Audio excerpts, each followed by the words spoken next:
New Westminster, British Columbia, the Royal City. We are in the old downtown.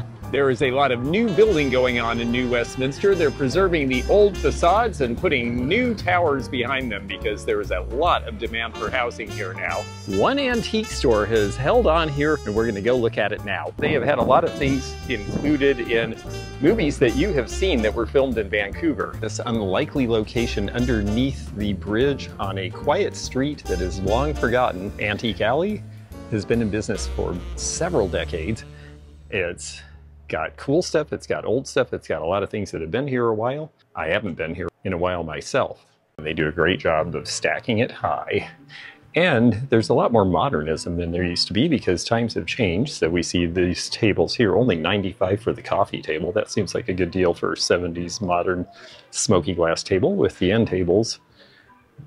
I'm not sure how they're priced, but it seems like something that could make a nice set in someone's living room. On the other hand, they still have English furniture. This is a 1930s pub table, and this is a nice one because not only is it gate leg where you can fold it out to a full dining table, but it also has storage in the side. The English were very smart about this because they typically lived in smaller housing and they had to have things that were lightweight and easy to deal with and could go up the stairs of 600- and 700-year-old buildings.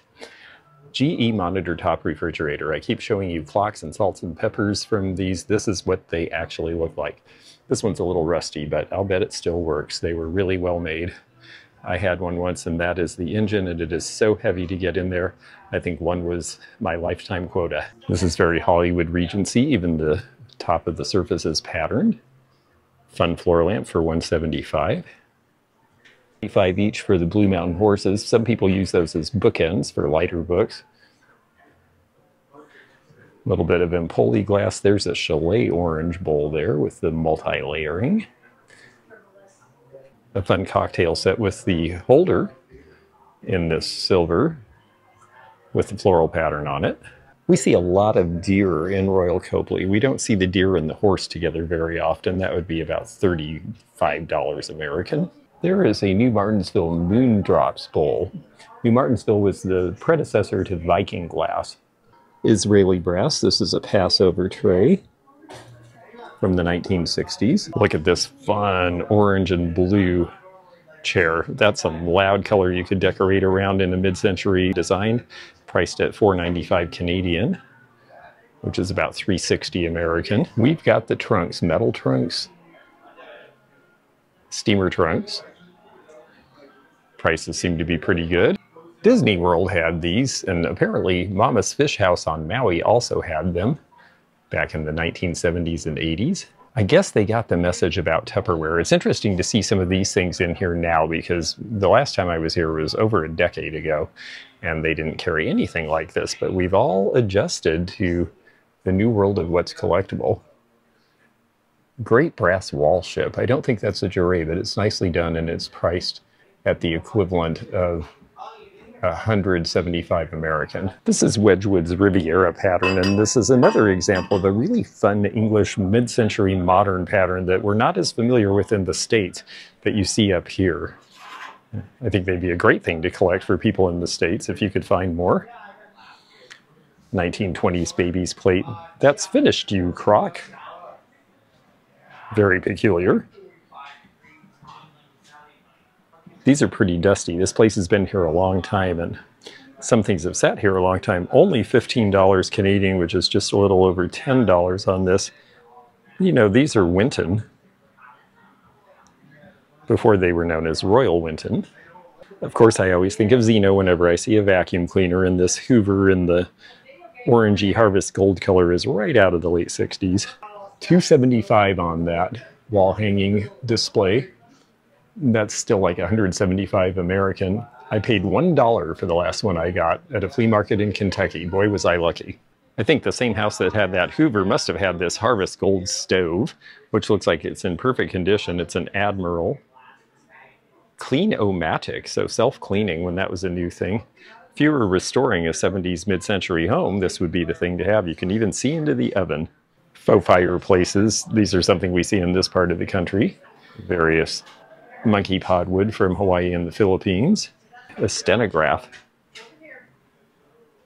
a cool Art Deco calculating device or two, and some other ancient office supplies. Fastest in, fastest out. Typewriters too, all these things that people collect now. There was a time when this store had them and no one else did because they saw the future, I guess. They've been around this a long time and they just guessed that people would want these now, and well, they're right. And now they have a great selection because of it. A lot of these are 1920s and 30s. And they're not super cheap. A lot of these are priced in the $100, $150 range or more. Cute little chicks out of the 1950s. One Seattle World's Fair glass. Haven't seen a lot of World's Fair here. Definitely not seeing any Expo. This is priced at $10, which is $7.20 US. Not a bad price. Not cheap enough for me to buy for resale, but cheap enough for a collector. The Erica typewriter from Germany is perhaps my favorite. Actually, I say Germany, but I think this is Scandinavian now that I look. I believe this is Swedish because you have an A with an umlaut. You have AE put together. You have the O with a line through it, as in Smyrvid. So, yeah, I'd say this was Swedish. Spin the bottle. We didn't need a game for that. A wonderful new twist. Yeah, I have a feeling this is a little different than the spin the bottle we played. Dealer's Choice was my favorite game as a little kid, and I always wanted that orange Corvette, a 1973. Dictabelt records. Dictabelt records were part of what got President Nixon in trouble. These are fantastic. Look at this stack of wonderful 1950s upholstered stools. They're about $50 each. I don't blame them. I mean, to have so many colors, I wish there was a set price. I just think those are so fun.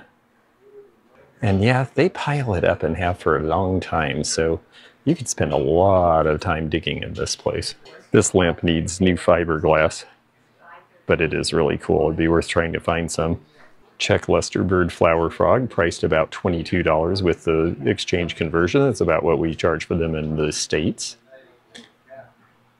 Old Guzzler Tonic, good for what ails you. And inside, a bottle of Berghoff beer with a nipple. Aw. You would really be nursing a hangover then. Pink Fan, that's an unusual color, also an Electra Home. What a pretty set this is. 1960s because it's got the plastic. But what a nice way of laying this embroidery in so that you can see it through the glass. That's very attractive, and it's about $70. I've seen this lamp before. It's a boudoir lamp from the 1940s, but it has the ceramic figures on it that look like the kind made in Japan after the war. Interesting combination of things. This is really cool. A drop-down Phonosonic stereo, turntable, and bar. And underneath it even has the fake fireplace. It is everything. That is just fantastic. And it is priced at about $350 US, which is really a reasonable price for what it is because you get all those features. This is Glow Hill, and they're selling it as a 3-piece set with the cream and sugar on the tray, very similar to the tray I bought at the swap meet, priced at 45 Canadian. And look at the crazy pink color in these faux marble tables. That's just so over the top. I love it. And there's this very odd and interesting Art Deco floor lamp. Looks like something you would arrange your bills in here. Thank you. Real hustler type. Take care. Some pretty older stained glass, Empoli glass. Cornish ware from England. We haven't really seen much of this on this trip. It's hard to find nowadays.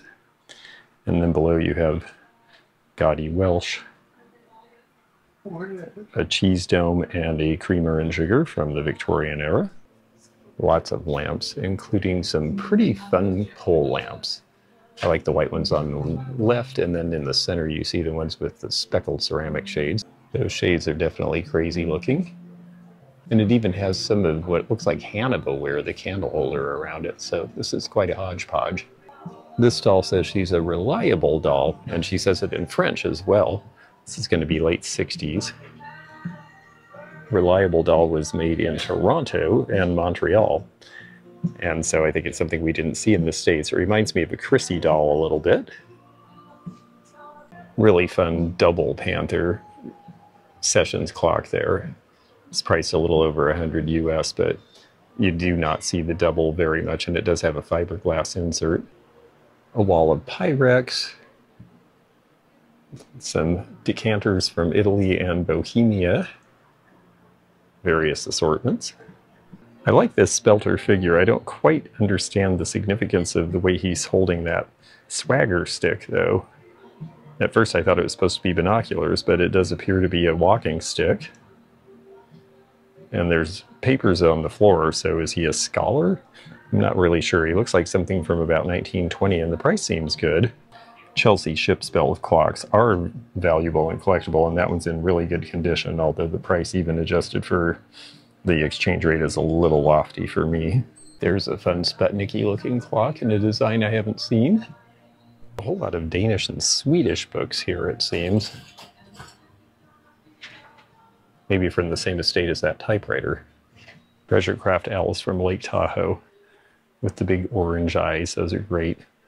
Priced about $10. Yeah, this place is quite a pile of stuff, but it is definitely fun and interesting to poke around. And I have to say, it has changed a lot. A lot of the true antiques have given way to mid-century stuff, but that's definitely true in the market as a whole. The Dorchester Music Maker. That looks like something for kids.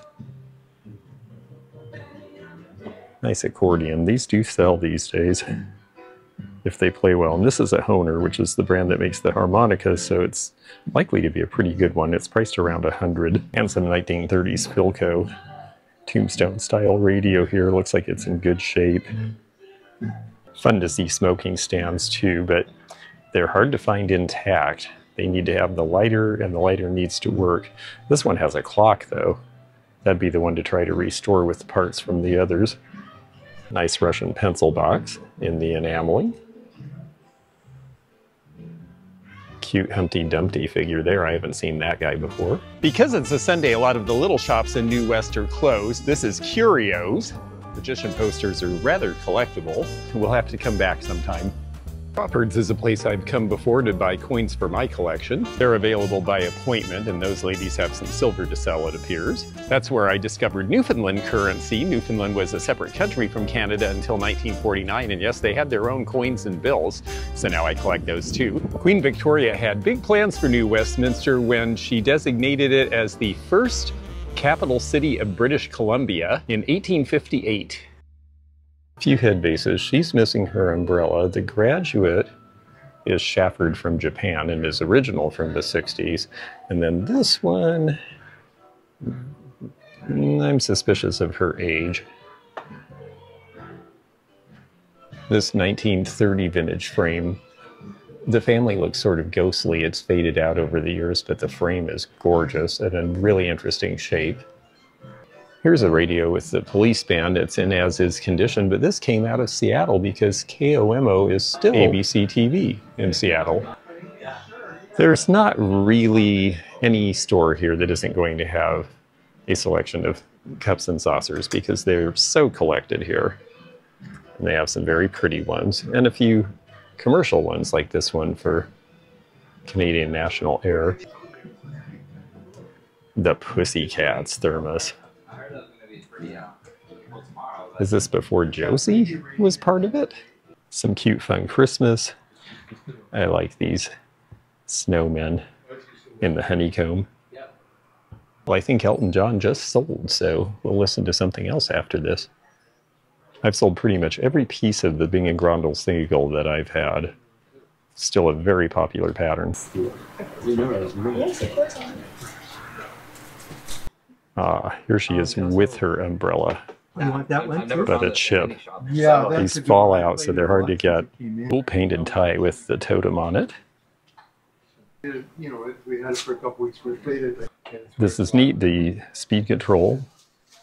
Yeah, price it lasted as long as it Electric telegraph. Okay, well, enjoy. But it's the speed control for a ship. Yes.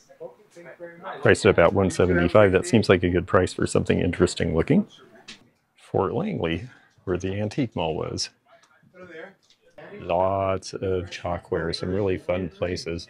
Like the foghorns too. You could annoy your neighbors for only $70.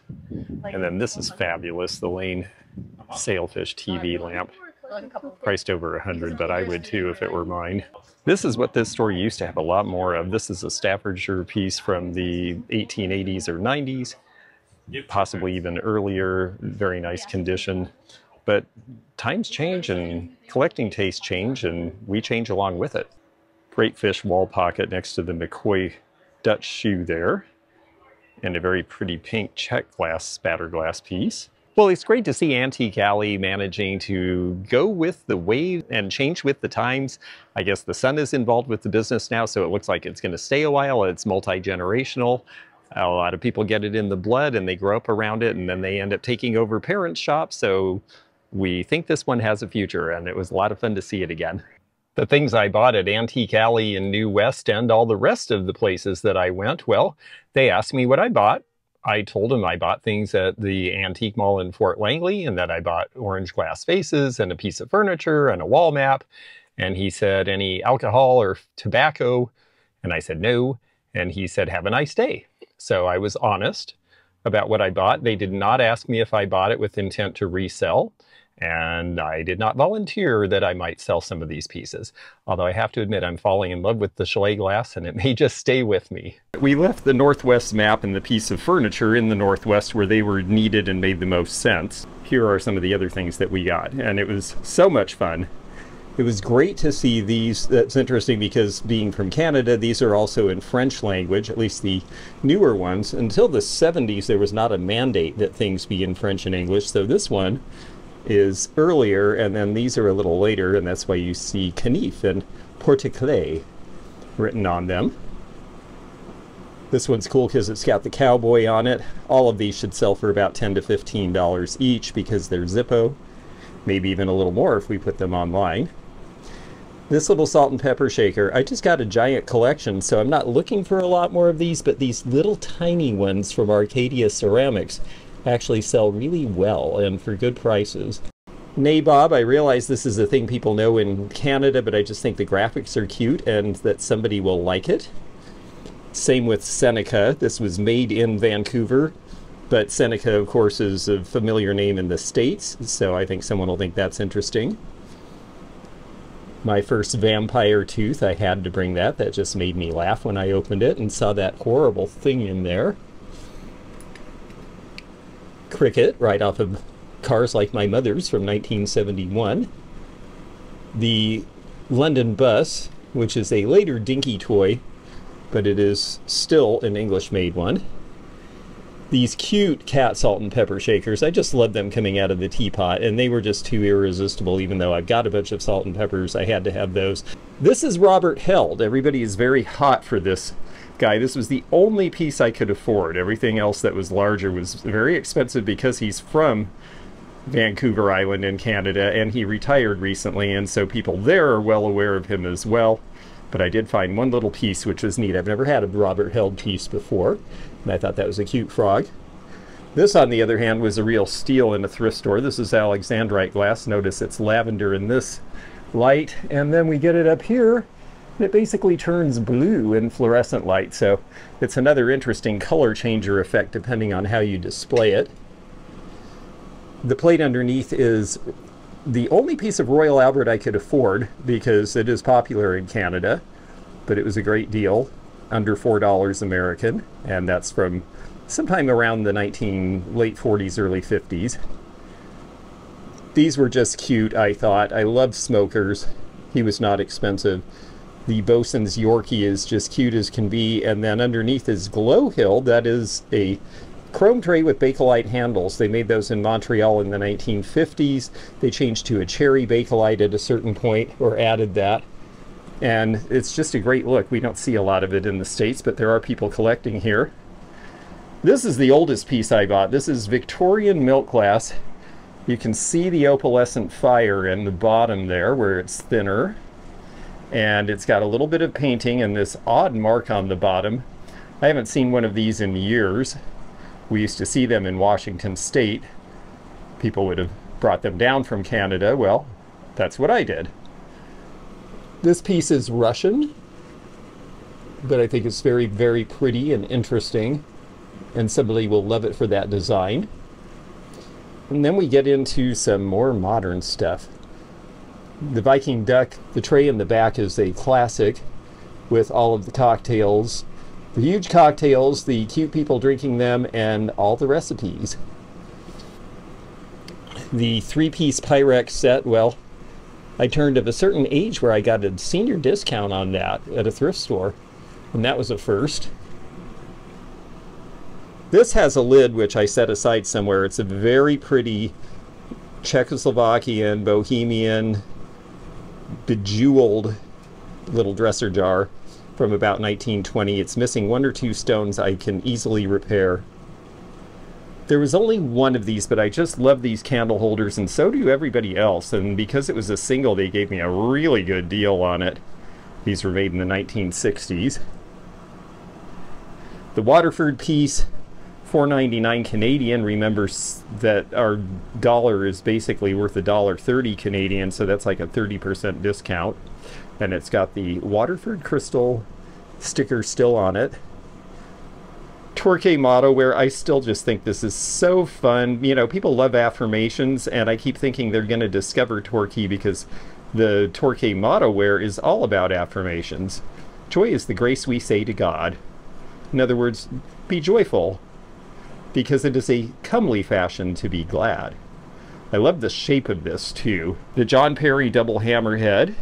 They had an antique mall price on it, and when I asked if they'd do a discount, they gave me a really good deal, so I had to get that. I got some other John Perry too, but it is in the box headed to Florida. This cute little clock works, and it's Western, and it's 50s, and I just thought it was delightful. And then the stars of the show, in my opinion, are these pieces of glass. This is really what I went to Canada to find, and I was so happy that I came up with, well, 3 pieces there, and then the blue one I have to admit I got in Centralia, Washington at Antique Fest while I was doing appraisals. 3 of these are by one company and 1 is by another. 3 are made by Chalet. You notice the clarity of the Chalet glass. Vancouver Orange was their name for that color. It would look better not on this cloth, but this is where I have to film today. And then there's this great blue. It just looks like a splash of water. And I love that about these. This crazy centerpiece is wonderful. That's also Chalet. And actually the big basket has their Chantilly label on the bottom. This piece, you notice, does not have as much clarity, and I believe this was made by Lorraine Glass, a competitor of theirs, who did similar styles. They all were based on Murano styles because they had designers from Murano come and help with the designs at Chalet, and then they really took off, and people all over North America started doing them. So we just don't see a ton of it in the States, and I think it's going to be a real knockout in a display where a bunch of glass collectors are coming. I'm very excited to see how all of this does. So it's back home. We have a lot to do this week, but thanks so much to all the wonderful people in Canada who made this a very enjoyable visit. If you enjoyed this video, check out this one. Also, click thumbs up to like this video and check the description for information about our Patreon, our memberships. We've got a lot of different levels with different perks and bonus videos and early content. Also, please do check out our website, theantiquenomad.com, for appraisal help, and we'll see you again for more adventures in the antique and vintage community soon. Bye for now.